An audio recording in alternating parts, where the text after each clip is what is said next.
অনেক দিন আগের কথা। এক রাজ্যে ছিলেন একজন জ্ঞানী এবং ন্যায়পরায়ণ রাজা। বয়স হওয়ায় তিনি তার রাজ্যের জন্য একজন যোগ্য উত্তরাধিকারী খুঁজছিলেন। পরবর্তীতে তিনি তার রাজ্যের সমস্ত বাচ্চাদেরকে রাজসভায় ডেকে পাঠালেন। বাচ্চাদেরকে রাজা বললেন, তোমাদের প্রত্যেককে একটি করে বীজ দিচ্ছি, তোমরা এই বীজটি একটি টবে যত্ন করে রোপণ করো। 6 মাস পর তোমরা তোমাদের চারা গাছটি নিয়ে আমার কাছে ফিরে আসবে। যার গাছ সবচেয়ে সুন্দর হবে সেই হবে আমার রাজ্যের পরবর্তী শাসক।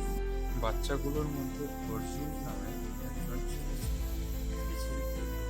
তার টবে জল দিত।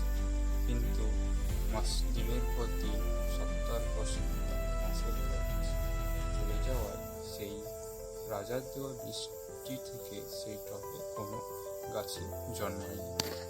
6 মাস পর রাজামশাই তার বীজ দেওয়া সমস্ত বালককে তার রাজ্যে রাজসভায় ডেকে পাঠালেন। শুধুমাত্র অর্জুন বাদে সমস্ত বাচ্চারা লম্বা চারা এবং সুন্দর ফুলযুক্ত গাছ নিয়ে রাজার কাছে উপস্থিত হন।